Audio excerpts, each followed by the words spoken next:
Gracias. Señor presidente, yo comencé muy joven mi carrera como magistrado del Poder Judicial y continué en el Ministerio Público. Yo comencé muy joven, desde amanuense o servidor oficinista. En el Poder Judicial fui juez de palestrado, fui juez instructor, y en el año 1986 abracé la carrera del Ministerio Público, en la que postulé, y en el año de 1986 ocupé el cargo de fiscal provincial en una época en la que Perú estaba padeciendo, estaba sufriendo con el ataque, con la insanía del terrorismo. Fui uno de los fiscales provinciales que siempre estuvo al lado de la Policía Nacional del Perú y de todas las autoridades que de alguna manera luchaban contra esta lacra que significó el terrorismo en el Perú. También fui fiscal superior, secretario general del Ministerio Público, fiscal supremo, y cumpliendo con todos los requisitos y procedimientos establecidos en la ley orgánica del Ministerio Público, y así como también en el artículo 158 de la Constitución Política del Estado. Fui por ello que la Junta de Fiscales Supremos me eligió en el cargo de fiscal de Nación para el periodo 2018-2021, comprendidos en 3 años que recién he comenzado, en las cuales recién tengo 50 días, pero sin embargo soy víctima, soy pasivo de ser denunciado con hechos carentes de veracidad y con un afán de distorsionar y con un afán de hacer daño a mi imagen como magistrado. Como decía, yo tengo 40 años de servicios a la magistratura y nunca he sido sancionado, pero sin embargo al día siguiente que se produce mi elección como fiscal de la Nación, en la fecha para ciertos grupos soy el hombre más cruel, el más vil de los magistrados, y por lo tanto no debo ocupar este cargo. Y esto no es justo, señor presidente, puesto que yo tengo un nombre, tengo un prestigio, y por ello fui elegido, no solamente por mi antigüedad en el cargo, sino porque tengo una carrera, una trayectoria limpia, impecable, que me ha permitido ser respetado en todos los lugares donde asisto. He escuchado con mucha atención los cargos que ha vertido el señor Marco Arana Segarra. He leído y estudiado este tema, que la verdad que no lo entiendo, cómo es que pueden producirse imputaciones de esta naturaleza. Por ello que he consultado con eminentes juristas, con eminentes colegas abogados constitucionalistas, uno de ellos el doctor Domingo García Belaunde y otros notables juristas, para poder entender y desvirtuar estas imputaciones en mi contra, pero con toda honestidad y conocimiento de causa debo decirles que todos concuerdan conmigo. No existe infracción constitucional en la que yo me pueda sentir de alguna manera responsable. Es por ello que el informe de determinación de hechos presentado por el señor congresista Juan Cheput Mur, materia de la investigación, en sus conclusiones no determina ningún hecho que contenga infracción constitucional. Solamente es la referencia que no se determina ningún hecho que contenga una infracción constitucional. Señor presidente, la acusación constitucional, que se apoya básicamente en 2 audios a los que hace referencia el señor Arana. El primero, de fecha 13 de febrero del año 2018, en el que se escucha al doctor César Inostroza hacerme un pedido o solicitud para que él pueda obtener una constancia de no tener denuncias pendientes, con la finalidad de ser presentados ante el consulado de los Estados Unidos, con la finalidad de obtener una visa del país en mención. Fue el pedido de un colega a otro colega, de un colega a su par, de par en par. Él era miembro de la Junta Directiva de la Academia de la Magistratura y ocupaba el cargo de vicepresidente. Yo era el presidente de la Academia de la Magistratura hasta hace unos días, en que cumplí mi periodo. Es el pedido, reitero, de un colega que me pide que le facilite o que le apure o que le dé la oportunidad de conseguir una constancia para poder tramitar su visa. Eso fue lo que ocurrió. Simple y llanamente es el pedido de él. Esto es una situación, un trámite administrativo, y que no vemos que exista problema en ello, tal como lo dicen personas constitucionalistas que han opinado al respecto. Es una conversación amical, coloquial, que reitero, un colega a otro, en el cual se pide un favor de trámite administrativo sobre constancia que en principio lo puede obtener cualquier ciudadano, que no hay ningún problema por ello. Pero sí debo advertirles que en el interín, yo luego en una conversación personal le indiqué que ese pedido de constancia se hace con una solicitud, consignando sus datos sus generales de ley, y con su firma, por supuesto, con su firma, y esa fue la recomendación que le hice. Desde esa fecha no supe más de ese trámite, en razón de que ya el doctor Inostroza en ningún momento me reiteró el pedido, ya no supe más del trámite. Vale decir que yo en ningún momento le he entregado ningún documento que pueda de alguna manera pensar que yo he destinado un trámite para facilitarle su consecución. Señor presidente, sobre este hecho se ha dicho en la denuncia, faltando a la verdad, que brindé una atención preferente y sin seguir, indica la denuncia, los trámites regulares para tramitar, miren, escuchen, antecedentes penales. Fíjense el cambio de documento, una constancia, tal como aparece en el audio, una constancia que se entrega en el Ministerio Público a cualquier ciudadano, una constancia que se entrega también presentando una solicitud, y el señor Arana ha indicado tramitar antecedentes penales, que es un documento diferente, es un documento que se entrega en el Poder Judicial, en donde el trámite es personal, en donde se te tiene que presentar una solicitud y el recurrente o el solicitante tiene que acudir personalmente, porque inclusive le toman fotografía para que esta foto sea impregnada o sea adjunta al documento que que tramita como antecedentes penales. Vean la diferencia entre una constancia y un antecedente penal. Señor presidente, digo faltando la verdad porque ya establecí la diferencia entre una constancia y un certificado de antecedentes penales. Esto es una manera de confundir a la administración pública, que el suscrito ha destinado un trámite para facilitar un certificado de antecedentes penales que no lo facilita el Ministerio Público, lo facilita el Poder Judicial. Señores congresistas, para conseguir los antecedentes penales se otorga, ya le dije, que es un trámite personal, se paga al Banco de la Nación 52 soles 80 céntimos y su tramitación es personal, porque se le tiene que tomar una foto para ser incorporado al certificado de antecedentes penales. Debo precisar también, señor presidente, señores congresistas, que al doctor Inostroza jamás se le entregó una constancia. Jamás le entregué ninguna constancia, porque ya no existió y quedó allí el trámite. No sé qué trámite se conseguiría, si él lo conseguiría por su cuenta, si accedió a mi recomendación que tramitara el documento personalmente. Asimismo, en el informe eso es lo que debo decir con relación a este documento que me solicitó el doctor César Inostroza. Asimismo, en el informe de calificación de la denuncia constitucional se dice que en el audio, y señor, yo me remito a la transmisión de ese audio, no sé si existirá, en la que se indica que yo hablo de cambiar al fiscal Salas, encargado de una investigación, por no ser del agrado del señor Inostroza y ser incómodo para sus intereses. La verdad que yo desconozco todo este tenor, desconozco todo este contenido de esta afirmación, y por el contrario debo indicarles, si haciendo un poco de memoria y tratando de interpretar lo que se ha querido decir, y eso está en el audio. El señor Salas referido no es fiscal, sino es un juez supremo que era miembro de la Junta Directiva de la Academia de la Magistratura, y su nombre completo es el doctor Jorge Luis Salas Arenas, quien también era miembro de la MAJA.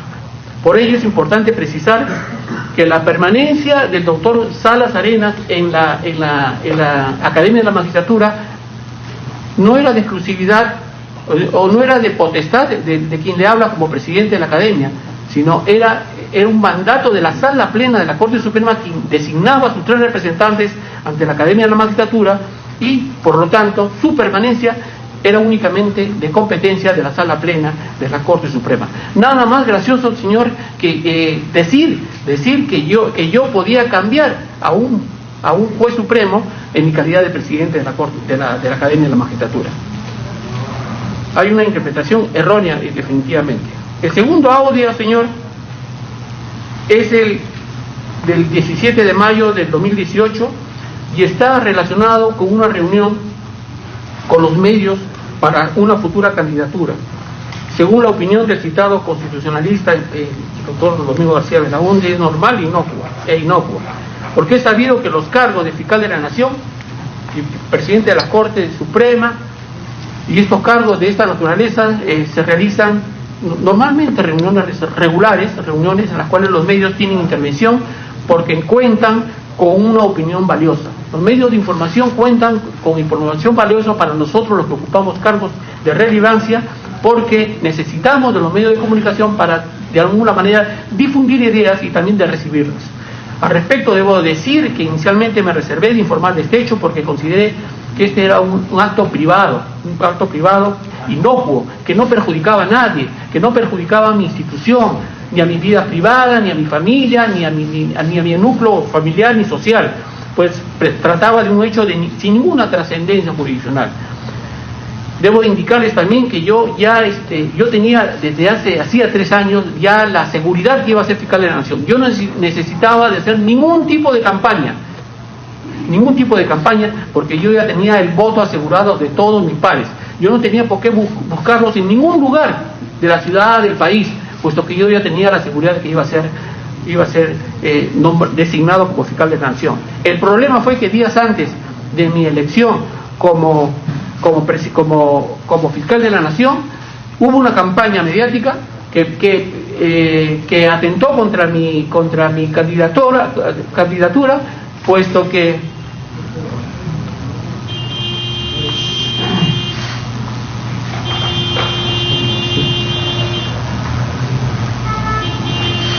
disculpe, presidente, me distrajo el señor. No tenía necesidad de buscar votos en ningún lugar porque ya tenía mi candidatura asegurada, mi elección asegurada. Lo que sí me incomodó realmente fue el hecho que se inició una campaña en mi contra, creándome una serie de cargos, inventándome relaciones con personas ajenas al trabajo, que de alguna manera enlodaban esa función. Es por ello que yo escuché la opinión de mi colega, el vicepresidente de la Academia de ese entonces, el doctor César Inostroza, que me dijo que tenía amigos en los medios quienes podrían facilitar de alguna manera difundir lo que significaba mi persona como magistrado, a fin de contrarrestar de alguna manera este ataque y estos infundios en mi contra, infundios por supuesto sin ninguna carente de todo valor. Es así, señor, que acepté esta reunión.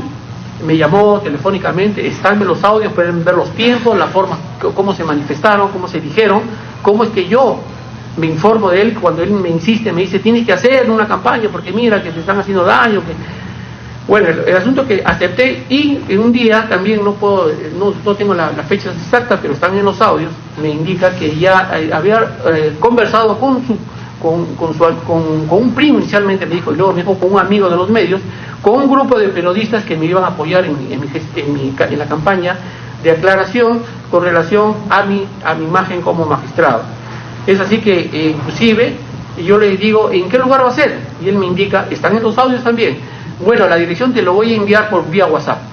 Es así como ya en una tercera oportunidad el señor me envía la dirección en vía WhatsApp, y era una casa en San Isidro, por Corpa, el lugar donde llegué, y efectivamente llegué con toda tranquilidad, con toda seguridad, que era una reunión amical de conversaciones con unos medios, y llegué, y bueno, estuve allí.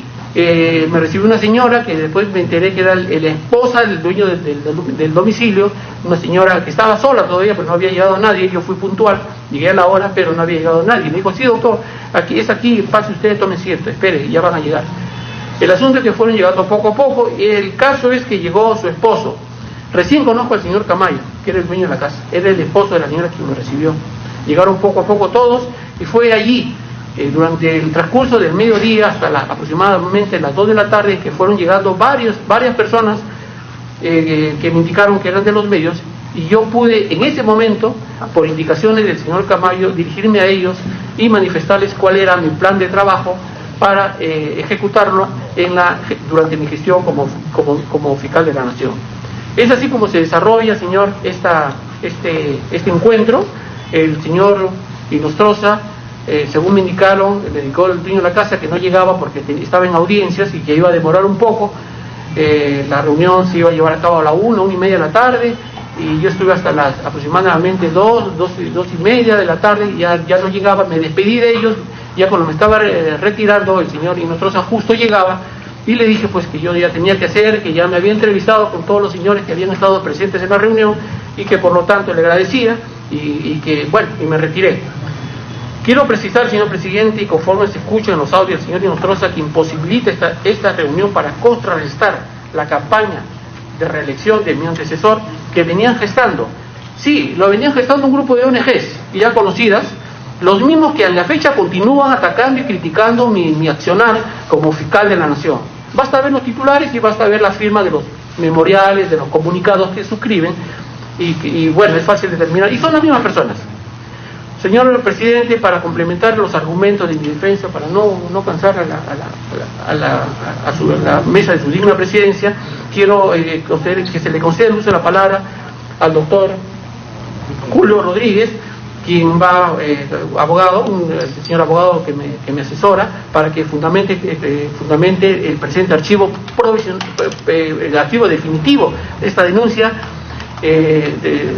reservándome el derecho también a que el doctor Ángel Delgado también pueda tomar algunos minutos a fin de que haga un enfoque constitucional al respecto. Muchas gracias, señor presidente. Gracias, doctor Chávez. Tiene uso la palabra el doctor Rodríguez. Gracias, señor presidente.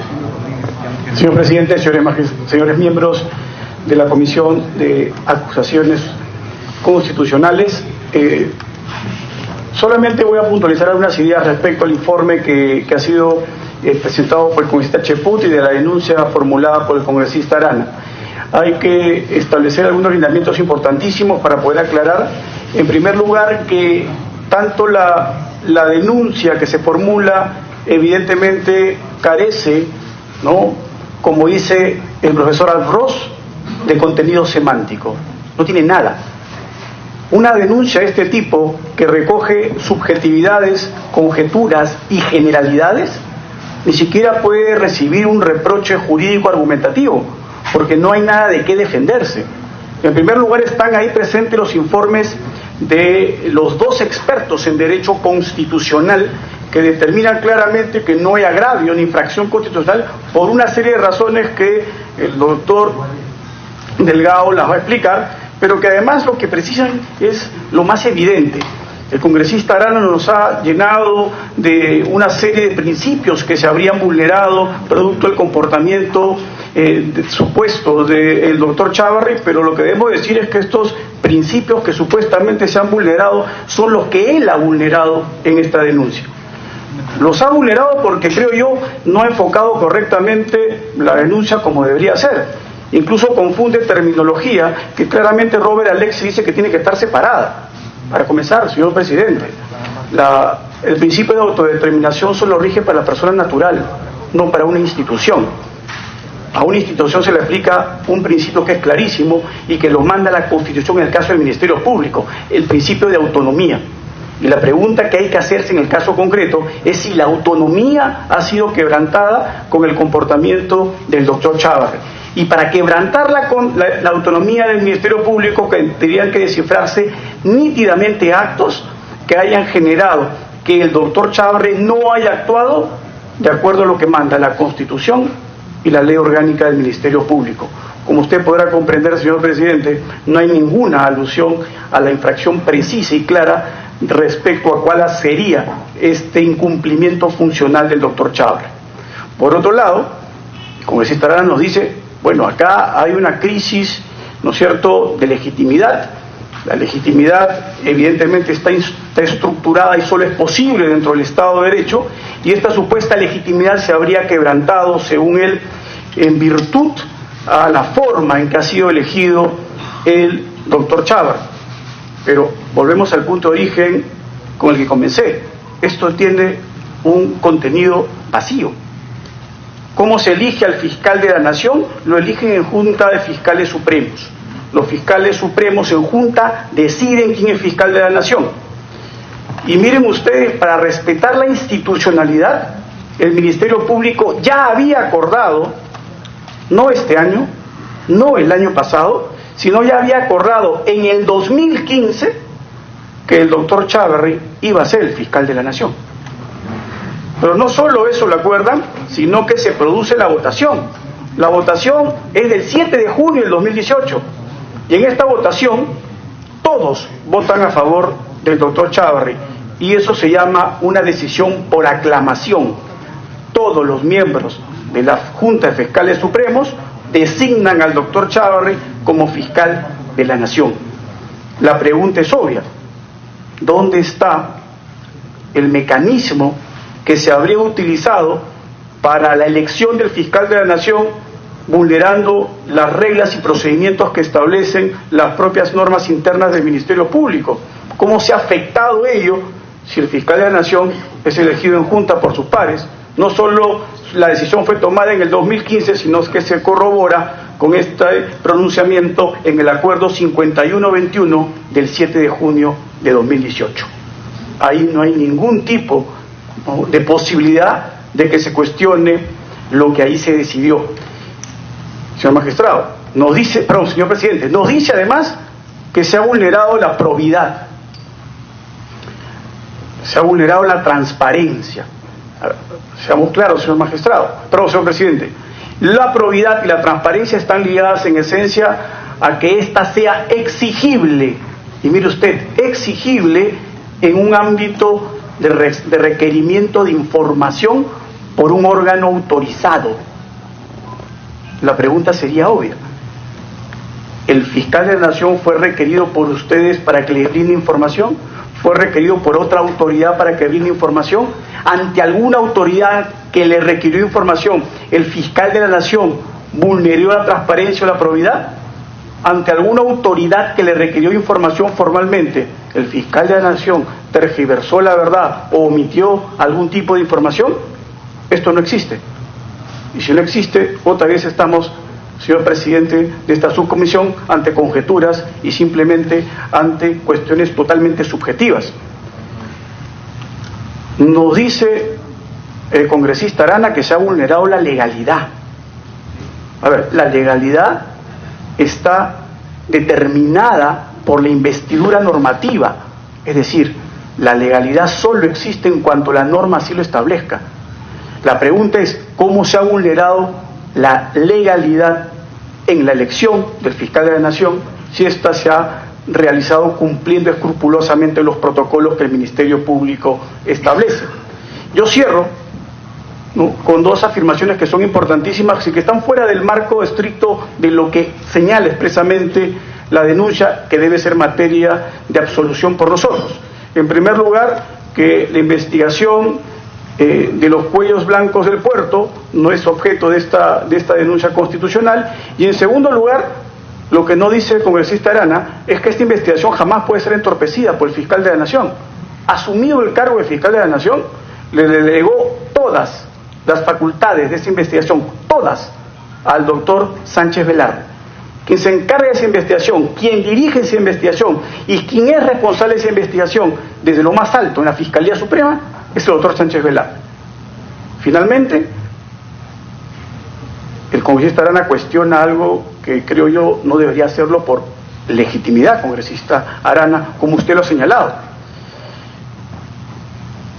El artículo 89 del reglamento del Congreso, en el literal C, infine, dice que los congresistas que integren la subcomisión de acusaciones constitucionales están impedidos de presentar denuncias constitucionales.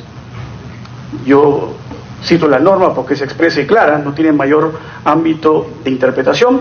Y lo último es respetar la investidura que tiene la Fiscalía de la Nación, porque los fiscales y jueces no están sometidos a un concurso de popularidad. Lo único que tienen que hacer es cumplir la ley. Y cuando infraccionan la ley es que puede ser objeto de algún tipo de denuncia. Gracias. Gracias, doctor Rodríguez.